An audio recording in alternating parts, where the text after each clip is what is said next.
जैसे कि आप लोगों ने देखा कि मानव जनन में हमने नर का जनन तंत्र पढ़ा,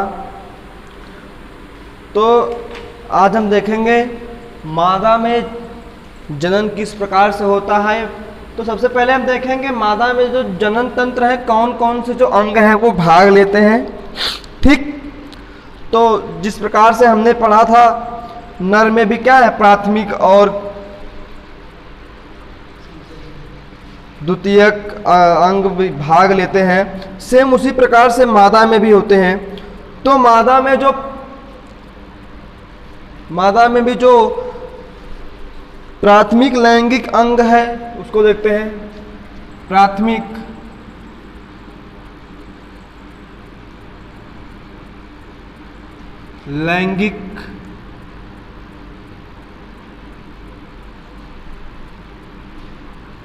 लैंगिक अंग।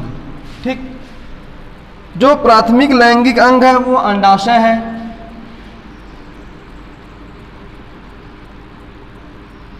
क्या है? अंडाशय, जिसे हम बोलते हैं ओवरी।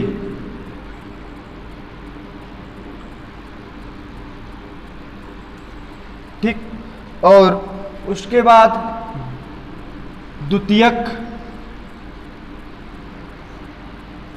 लैंगिक अंग जो है उसमें अनेकों अंग भाग लेते हैं। सबसे पहला है गर्भाशय।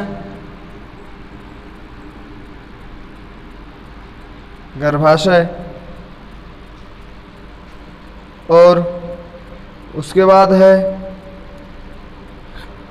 गर्भाशय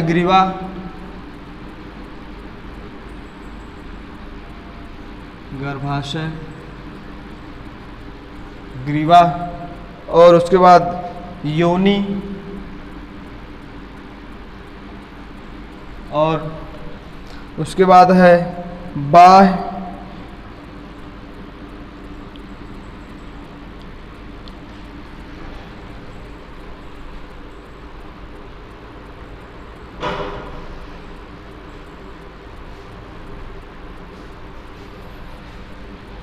और उसके बाद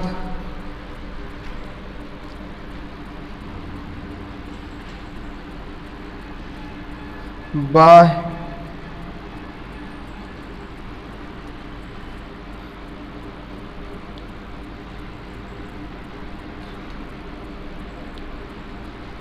जनोद्रित, और उसके बाद है अंडवाहिनी।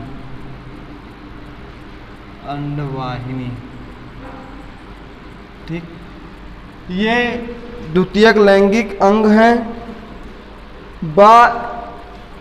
जनोद्रित को हम जनोद्रिया भी कहते हैं।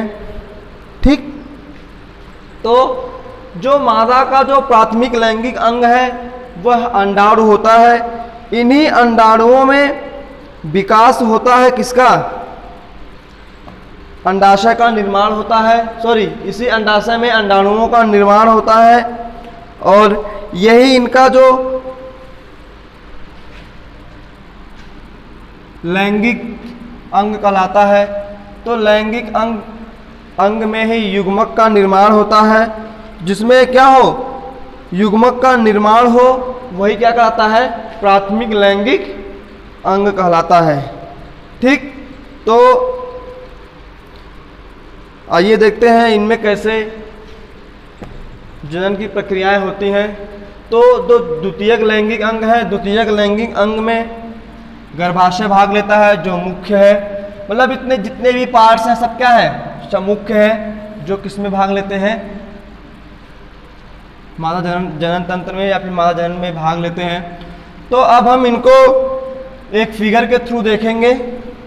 तो आइए देखते हैं।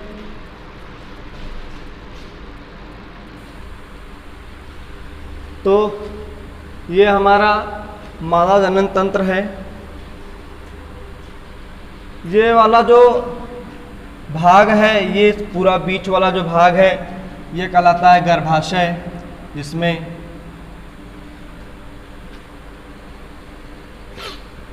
शिशु का निर्माण होता है। और ये अंडवाहिनियां हैं जहाँ से अंडाशय, यहाँ से दो जोड़ी जो यहाँ पे जो छोटे छोटे अंडाणु होते हैं, वही अंडाणु यहाँ से निकल करके आते हैं। अभी हम इसको देखते हैं। ये गर्भाशय की दीवार है जिसको बोलते हैं गर्भाशय ग्रीवा, और ये वाला जो भाग है ये क्या कहलाता है? योनि कहलाता है।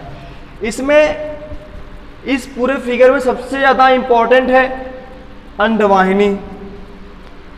इस अंडवाहिनी के मुख्य 4 पार्ट है, यही चारों पार्ट बहुत इंपॉर्टेंट है। तो आइए देखते हैं चौथा पार्ट क्या है।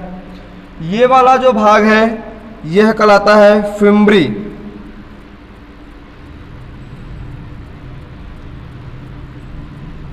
फिम्बरी, हिंदी में इसे कहते हैं झालर। इसका जो नाम होता है ये हमेशा इंग्लिश में ही बोलता है, इंग्लिश में ही पूछता है, कहीं भी पूछेगा इंग्लिश में पूछता है, और यही इसी इंग्लिश को क्या करता है? हिंदी में लिख करके देता है। तो आप लोग इसका जो इंग्लिश वाला नाम है उसी को याद करने की कोशिश करेंगे। ठीक, इसको बोलते हैं झालर। और ये इस वाले भाग को बोलते हैं इनफर्टिकुलम।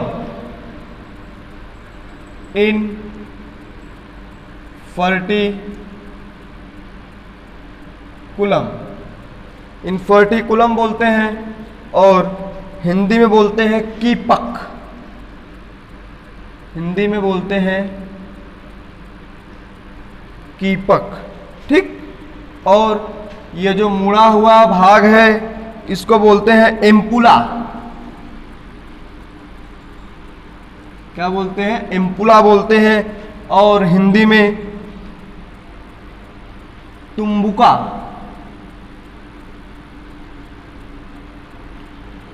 तुम्बिका बोलते हैं।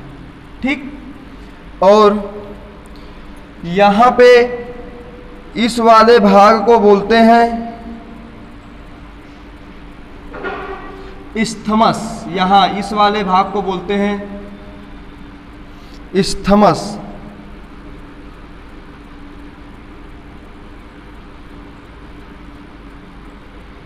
इसको इस्थमस बोलते हैं, और हिंदी में बोलते हैं संकीर्ण पथ। संकीर्ण पथ। ठीक, अब हम देखेंगे इस मादा जनन तंत्र में जनन किस प्रकार से होता है। ठीक, जैसे मान लीजिए इस योनि के थ्रू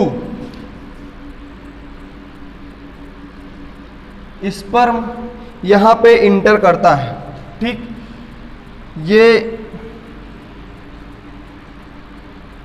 इंटर करता है, और इंटर करते करते कहाँ तक जाता है?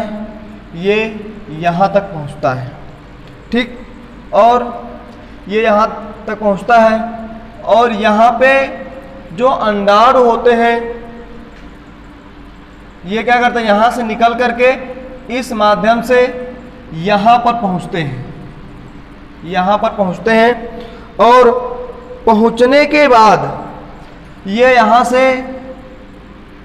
शुक्राणु आता है, और यहाँ से ये जो अंडाणु होता है ये दोनों यहाँ पे मिलते हैं। कहाँ पे? इस इस्थमस वाले पार्ट पे, या फिर इस्थमस की जगह मिलते हैं, और पूछता है कि शुक्राणु और अंडाणु जिस भाग पर या फिर जहां पर मिलते हैं उस एरिया को क्या कहते हैं? तो उस एरिया को हम कहते हैं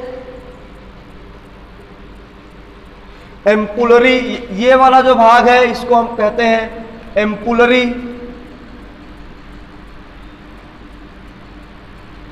ampullary isthmus. Ampullary isthmus junction. ठीक, इसको हम बोलते हैं एम्पुलरी इस्थमस जंक्शन। ठीक, जैसे मान लीजिए योनि से क्या हुआ? ये शुक्राणु प्रवेश किया, प्रवेश करके जैसे ही यहाँ से क्या हुआ? यहाँ प्रवेश करता है, ये यहाँ से धीरे धीरे गर्भाशय में जाता है। गर्भाशय से कहाँ पहुँचता है? यहाँ पर पहुँचता है, और यहाँ से जो अंडाणु होते हैं, अंडाणु निकल करके कहाँ पहुंचते हैं, यहाँ स्थमस जहाँ पे होता है वहां पहुंचता है। तो ये स्थमस से थोड़ा सा पहले अंडाणु और शुक्राणु दोनों एक स्थान पर मिलते हैं। ये जिस स्थान पर मिलते हैं इनको क्या बोलते हैं, एम्पुलरी स्थमस जंक्शन। ठीक, ये यहीं पर मिलते हैं। मिलने के बाद जब अंडाणु शुक्राणु एक साथ मिलते हैं यहीं पर प्रक्रिया करते हैं, और प्रक्रिया करने के बाद क्या करते हैं, यहीं पर इनके सेल में डिवीजन होता है, और सेल में डिवीजन होने के बाद क्या करते हैं, ये इनकी कोशिकाएं जो होती हैं विभक्त होती हैं। तो जब हम पढ़ेंगे कि गर्भाशय में शिशुओं का निर्माण किस प्रकार से होता है, तो एक बार फिर से ये फिगर बना करके हम देखेंगे, और फिर ये भी देखेंगे कि जो जब शुक्राणु और अंडाणु मिलते हैं तो इनमें क्या होता है, इनमें जो सेल होती हैं, जो कोशिकाएं होती हैं, वो कैसे विभक्त होती हैं, विभक्त होने के बाद कैसे गर्भावस्था या फिर गर्भाशय का रूप धारण करती हैं। तो ये इसे हमें आगे पढ़ना है, लेकिन अभी अपनी जानकारी के लिए जानते रहिए कि मादा जनन तंत्र में इतने सारे पार्ट्स होते हैं, और ये चारों पार्ट क्या है, इंपॉर्टेंट है। जो सबसे पहला ये वाला पार्ट है जिसको फिम्बरी बोलते हैं और हिंदी में झालर बोलते हैं, और यहाँ पे उसके थोड़ा सा आगे वाला जो पार्ट होता है उसको बोलते हैं इन्फर्टिकुलम बोलते हैं, और यहाँ पे जो मुड़ा हुआ वाला भाग होता है इसको बोलते हैं एम्पुला। ठीक, और यहाँ पे जो गर्भाशय के थोड़ा समीप या गर्भाशय के पास वाला जो भाग होता है इसको बोलते हैं स्थमस। और एक चीज सबसे इंपॉर्टेंट ये है, ये याद रखिएगा, जहां पर शुक्राणु और अंडाणु एक साथ मिलते हैं उसको बोलते हैं एम्पुलरी स्थमस जंक्शन। ठीक, तो आगे हम पढ़ेंगे। ये हमारा मादा जनन तंत्र था जो कंप्लीट हो गया। तो इसमें हम आगे पढ़ेंगे शुक्रवाहिनी, तो जो हमारा अगले नेक्स्ट टॉपिक में होगा। और आज के लिए बस इतना है।